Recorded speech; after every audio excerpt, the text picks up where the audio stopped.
Sabi nga nung iba, si Ballpoint Man, aminado naman, pinagkakikitaan kayo. So hanggat nagpo-post kayo, kikita at kikita si Ballpoint Man and the rest of the vloggers and I'm one of those. No? So, hot topic siya eh. Kaya pinag-usapan.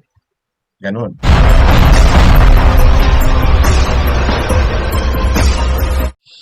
Alright, isang magandang umaga, tanghali, hapon, gabi sa inyong lahat at ako po ay nagbabalik muli para sa isang reaksyon no? Dito sa post naman no? Ni Stephen Montialdo. Ah, naisip kong reaction to kasi nagtataka ako. Yung mga vloggers nila or yung mga supporters nila keep on saying na hindi daw tigilan, ayaw tigilan si Dave, no? Binabanatan ng binabanatan si Dave, lalo na ng Tekram family, no? Ng mga Manalastas and the Defenders, no? So, malimit kong naririnig yan sa kanila. Pero, hindi naman si Stephen, especially Stephen, hindi naman tumitigil sa pagpo-post. No? Direct tuloy-tuloy pa rin yung mga parinig niya sa FB niya, messenger niya. Okay? Then, sasabihin niya pa sa ilang post niya na huwag pakialaman, no? Huwag pumunta sa kanyang comment section. Pero he's posting it publicly. Eh, sir, wala akong sama ng loob sa inyo or anything man. No? I'm just a reactor expressing my opinion regarding sa nangyayari sa community ng Tekram. No? And, well, masasabi nyo siguro na bias ako dahil most of my content favor no? Ang Manalastas family because para sa akin po, yun yung totoo eh. Yun po yung nangyayari. Nasa kanila po talaga yung tama. Sila po talaga ang may tamang dahilan para magsalita.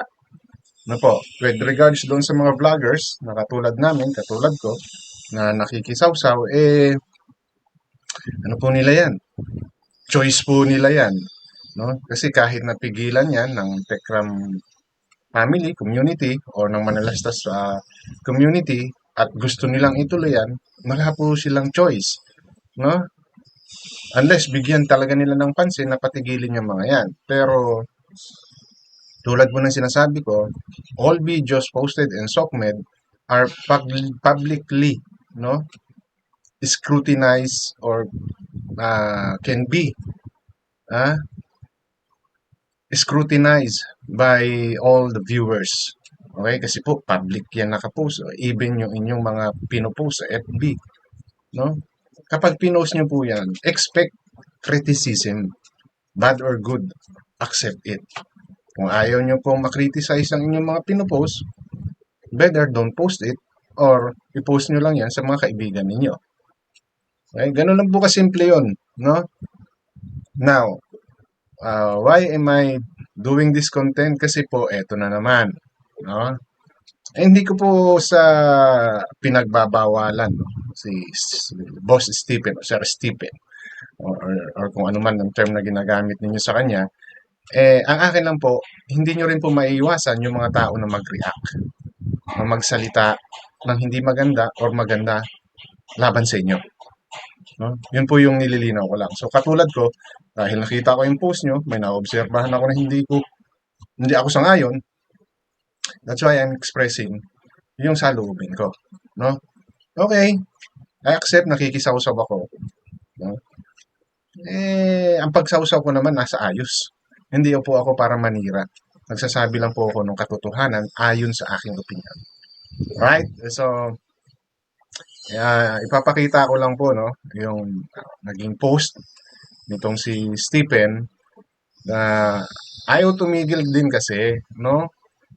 Ayaw niyong tumigil ng kakapost, no? Even yung pag-uusap ninyo, nasasabi mo pa sir dito sa post mo, no? So may magre-react, di ba? May magre-react talaga.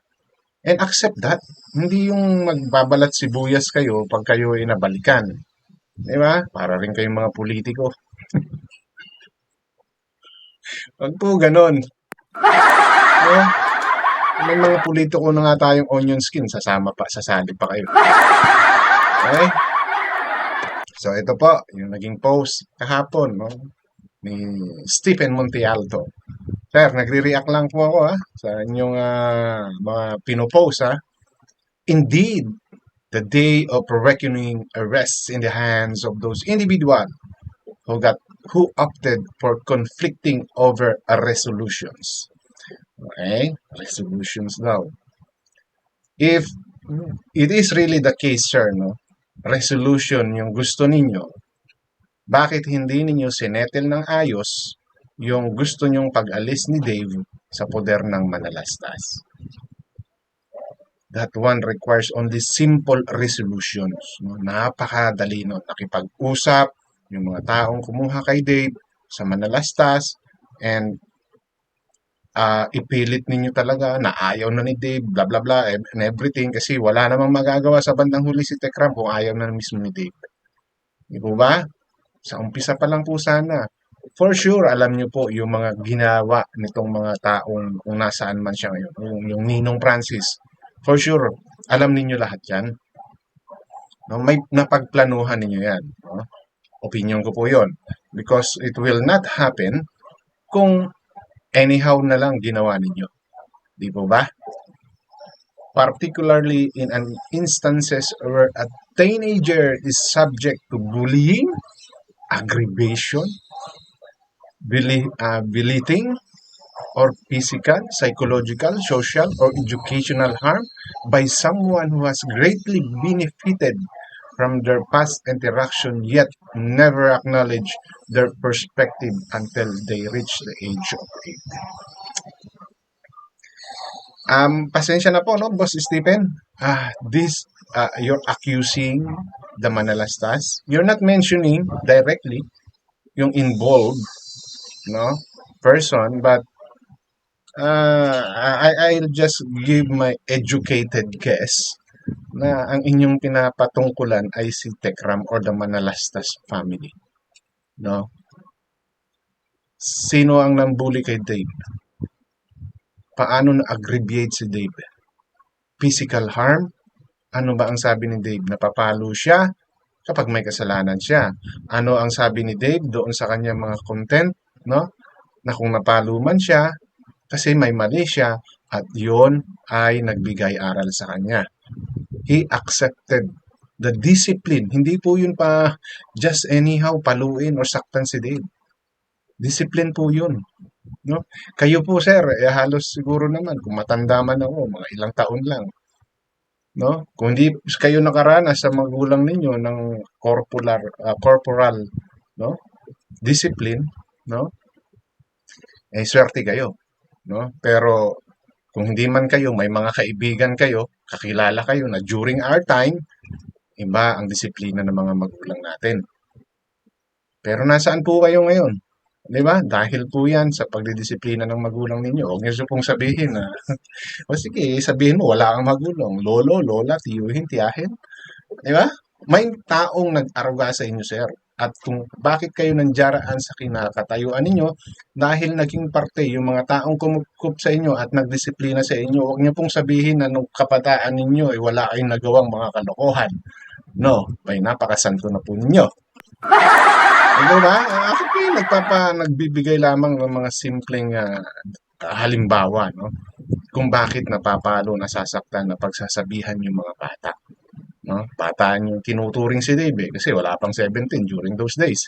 Di mo ba?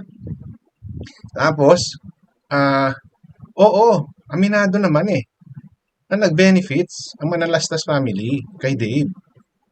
Totoo yun. But through his revenues and some uh, token of appreciation from the sponsors. Totoo po yun. No? Pero, kahit wala si Dave, aangat ang channel ni Tekram. Yun yung hindi ninyo maintindihan Pilit nyong ipinipilit sa mga utak ninyo na dahil kay Dave kaya sumikat si Tekram. Given po that facts. Pero, kung hindi man si Dave ang dumating sa buhay ni Tekram, mayroong darating at darating dyan na magpapasikat din kay Tekram. Ang tanong po, kung si Dave ba napunta sa ibang vloggers, ganyan din po kaya yung mangyayari? Or kung hindi nakita si Dave ni Tekram, may Dave ba kayong kakilala ngayon? Makikilala ngayon? No? Yun po yung medyo bigyan nyo ng pansin. No? Hindi po yung mga nakita ninyo or kinuwento sa inyo ni Dave. I'm not saying Dave is giving you false information, but as we progress or as the days goes by and we keep on discussing these things, lumalabas po kasi yung totoo. No? So, huwag niyo po masyadong ipilit na dahil kay Dave. Oo, may parte si Dave. Totoo yan. Malaki yung naitulong. Because of the views, because of the viewers. Why? Because Tekram presented to you, Dave, in a way na makukonvince kayo sa kung ano yung dinanas ng bata. Ganun po yun. No? Hindi po yan dahil lang sa gusto niyang magkaroon ng views. As he's doing yung pagbablog na yan, with concern yan. No? Kasi hindi mo naman ma-feel yung sincerity ng isang vlogger kung hindi mo makikita o mararamdaman sa mga bidyong pinipresent niya at doon kayo no nakarelate. Ganun yun, sir. Okay? Hindi po yan dahil sa gusto lang ni Tekram or ng Manalastas family na i-vlog siya. Oo, nanduroon yung parte na yun. Pero yung pinaka una at importanteng gusto nilang gawin kay Dave is mabigyan siya ng maayos na buhay dahil nga sa nakita nila na nakita din ng mga sponsor ninong nina ngayon. Sir, ganun lang po kasimple yun. No?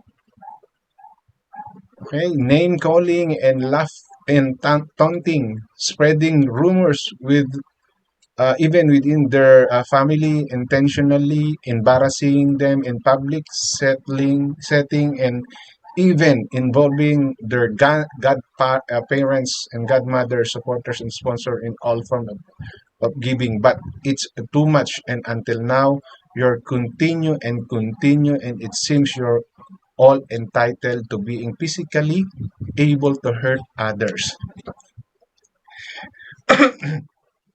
Itong mga banat nyo, sir, mababalikan talaga kayo, no, ng mga supporters ng Manalastas family, no? Because you are also, no, saying words that will cause them to react. Di po ba? So, paano po ito matitigil? Paano po ito mananahimik? Di ba? Yung isa ninyong kumpare, no, si Tito Rex nananawagan, no, na wag nang pag-usapan ito, no. Pag-usapan na lang privately, but you keep on uh, posting these kinds of messages na alam nyo mag-a-attract ng attention, no. Tulad ng sinabi ko sa iba kong vlogs, yung ibang vloggers dyan, no, are waiting for these kinds of posting, no. Kaya hahaba po ulit ito. Okay? And we cannot blame them. No? We cannot blame them. Kasi nagre-react lang sila. Kasi halos lahat sinabi mo. Di ba? And you're pertaining to those bloggers and even sa Manalastas. Na ang ginagawa lang naman ng Manalastas ay sumasagot sa mga ibinabato sa kanila. Ngayong nakikitaan na talagang tama yung sinasabi ng Manalastas, nagpi-play victim na kayo. Ano po ba ang ibig sabihin ng mga post ninyong to? Di ba? Hmm. Sasabihin pa, magpo-post pa kayo na you are all entitled to being physically able to hurt others. Di ba? So may magre-react at magre-react dito, sir. So be ready. Enough is enough. It's unfair that you continue to target him in his individual, and these individuals or our group we will be exercising our legal rights, and we are all prepared for this thing, which have been happening continuously for months, every single day. For 3 months, every single. So, pinaabot nyo pa, sir, ng 3 months just to gather informations sa dami ng mga vloggers, ng mga vlogs, no? Sinabi nyo nanira, no? Even the Manalastas. Okay? Eh, nagpo-forecast kayo ng ganito. If I were you, sir, alam nyo, pasensya na, Boss Stephen, ah, real talk lang. No? Kung ganito ng ganito po yung nagsasalita lang kayo ng nagsasalita without doing anything legally, no, wala pong mangyayari dito. And you should ah, pursue yung sinasabi nyo yan. Sampahan nyo kung sino yung dapat sampahan ng kaso. Kumbaga, sampulan ninyo kung kaya po ninyo. No? And avoid posting like this. Kasi kung nagpe-prepare kayo para sila ay kasuhan with all this posting of yours, binibigyan nyo rin sila no, ng time para mag-prepare ng mga ibabalik sa inyo. And isa na rito po, yung kaya nilang ibalik sa inyo is yung mga pagpo-post ninyo, triggering them. Yes, you are not mentioning but obvious doon sa inyong mga post. And some, you mention Ramil, Tekram, di ba? Tekjun, Tekporen. Hmm. Tapos pupunta kayo ng husgado, yan yung sasabihin ninyo. Um, wala pong mangyayari kung ganito kayo ng ganito. Aminin nyo mat sa hindi, this is for the purpose of views, attentions, no? Ganun lang po to. Diretsahan po tayo, sir. No? So, yung mga ganitong bagay, gawin nyo na lang po kaysa sa, di ba, mag-ingay kayo sa SOCMED na alam naman po natin, lahat yan kukunin ng mga taong interesado sa issue. No? And kung yun po talaga ang gusto nung mangyayari, noong umpisa pa lang, yung resolution na gusto nyong mangyari, dapat ginawa na ninyo. No? Nandiyaraan kayo, nandiyaraan yung si Tito Rex, no?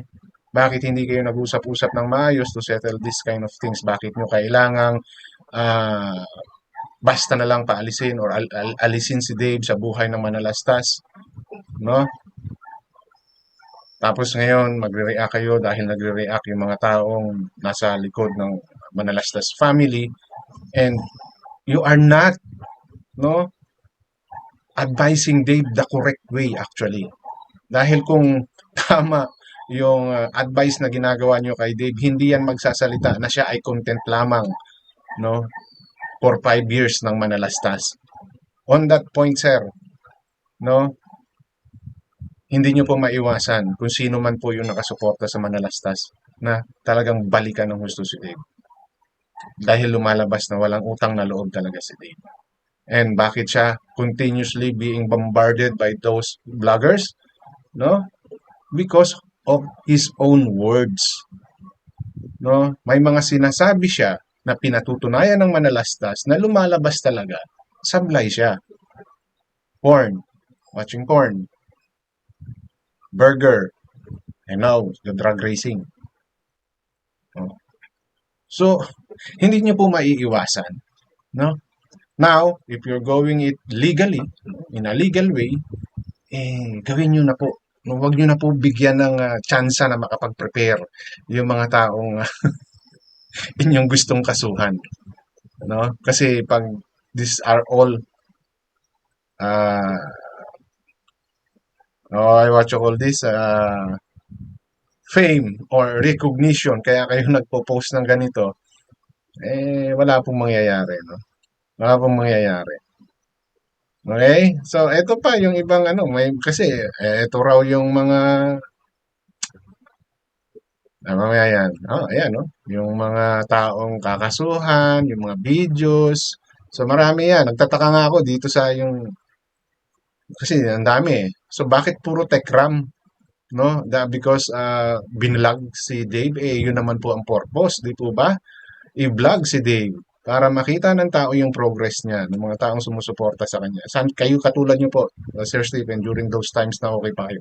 Saan kayo kumukuha ng information about kay Dave? Nanonood kayo ng vlog ng Manalastas? At the same time, maybe you are calling them, video calling them, di ba? Pero as like you, gusto rin malaman ng mga tao, kamusta na update kay Dave, no? Hindi ko alam kung ano yung purpose ninyo kasi karamihan dyan sa 17 slides na yan is mga video ni Tekram. Siguro maybe Steven trying to prove na ginamit nyo ng gusto si Dave. Totoo po yun. No? Dahil kailangan gawin ni Tekram yun para malaman ng tao ano na ba ang progress ni Dave. Dahil pinakita niya eh. Di ba? Now, ito. Yang medyo nasa kaliwang taas ko, no, kung haharap kayo sa mga CP ninyo, yan ata naman yung mga content ni Ballpoint Man. Prueba din daw yan. Because of how Ballpoint Man is doing his reaction dito sa mga video niya, no? And yung mga false information daw. So, well, kaya nga sabi ko sa inyo, ituloy nyo na lang kung ano man yung gusto nyong gawing kaso, but if you keep on posting, updating yung mga galit kay Dave at galit sa inyo, hindi po kayo makakasigurong walang sasagot at walang magre-reply or walang magagawa ng content. Katulad ko po, nag-react ako. Why? Because I've been seeing, hearing, no? Itong mga kaso-kaso legal-legal hanggang ngayon wala naman. Oh. So ano yan, hanggang forecast na lang. Hindi ko po sa kayo ay minamaliit or hanggang sa sabi-sabi lang kayo, but if you really want to prosper, no, at mapanagot yung dapat mapanagot dito sa mga sinasabi, eh, kasuhan nyo, no? Kasuhan nyo po para mabigyan, no, ng justice kung ano man yung ginawa kay Dave. But make sure po na solido, no, na hindi kayo kayang balikan ng mga taong inyong uh, ididemanda, no? Especially the Manalastas. Kasi malaki po ang laban ng Manalastas. Hindi po to sa pagiging bias, no? If you are going to analyze, observe yung mga pangyayari, maybe doon sa mga vloggers, ng mga defenders na nagsasalita using too much harsh word, no? Insulting word, I'm not sure how are you going to proceed with the case, no? Pero kasi sumasagot kayo eh. Ano ba sagot ni Dave? Diyan sa mga basher niyo, wala akong pakialam dyan. O, dito pa lang. Di ba? Oh, sino ba ang inyong pinagtatanggol? Si Dave.